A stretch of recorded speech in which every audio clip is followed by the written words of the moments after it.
செய்தனில் எத்தனை குறையிருந்தாலும் தாயதை அன்பு செய்வதும் ஏனோ.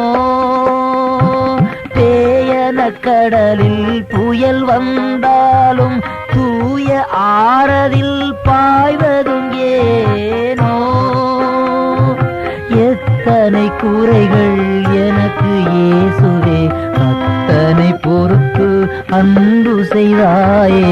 என்னை நீ நேசிக்க என்னிடம் இருப்பது என்னவென்றனக்கு கூறிடுவார். So welcome again to our little reflection from the Bible. இந்த நாளில் அன்பு சகோதரிகளே, நம்முடைய 8வது நாளில நம்முடைய தவக்கால சிந்தனைக்கு வருகின்ற ஒரு நபர் மோசே. பழைய ஏற்பாட்டினுடைய மிகச்சிறந்த கதாநாயகன், the hero of the Old Testament என்று சொல்லலாம். இவரை நாம் பல பரிமாணங்கள் முகங்களில் பார்க்கலாம். 1, அவர் விடுதலை வீரர். 2, மிகச்சிறந்த இறைவாக்கினர். 3, கடவுளுக்காக எல்லாவற்றையும் செய்தவர், விவிலிய ஆசிரியர். இப்படி பல முகங்களை கொண்டவர், கடவுளுடைய நண்பர் என்று அழைக்கப்பட்டவர். இந்த மோசே பெயருக்கு ஏற்ற வாழ்க்கை வாழ்ந்தவர். மோசஸ் என்றால் to draw out from water என்று சொல்லுவார்கள், தண்ணீரிலிருந்து எடுக்கப்பட்டவர்.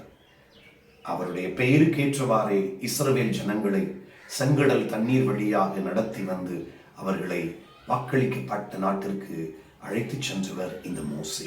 அன்பு சகோதரிகளே,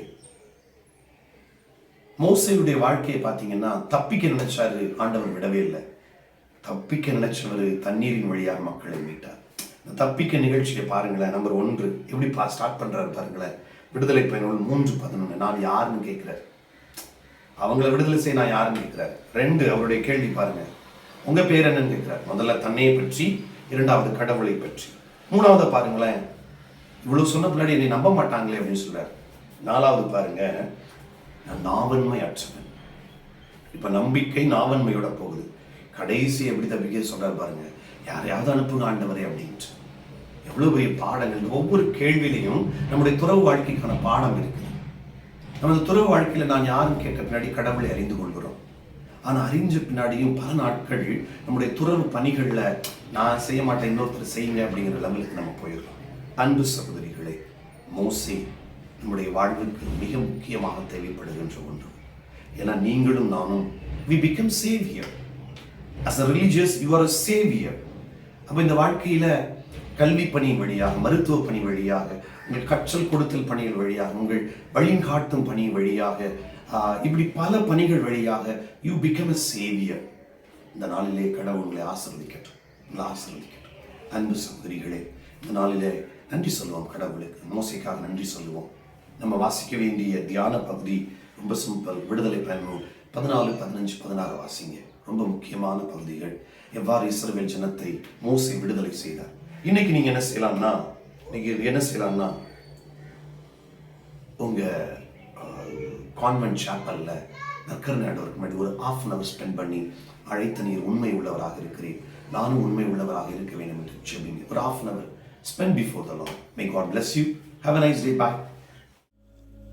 அன்பின் பரலோக தந்தையே, உமது பணிவான ஊழியனாகிய மோசேயின் வாழ்க்கையை நினைத்து உம்மை போற்றுகின்றோம். அடிமைத்தனத்திலிருந்த இஸ்ரேல் மக்களை விடுவிக்க அவரை தேர்ந்தெடுத்து அவருக்கு தைரியமும் ஞானமும் அளித்தீர்.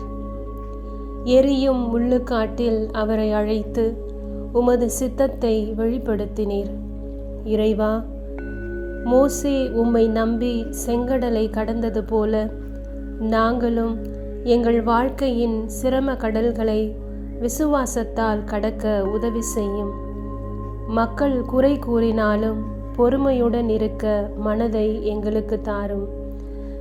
உமது கட்டளைகளை மதித்து நடக்கும் கீழ்ப்படிதலான இதயத்தை அருளும். எங்கள் வாழ்க்கையும் உமது மகிமைக்காக பயன்பட கிருபை செய்யும். ஆமேன்.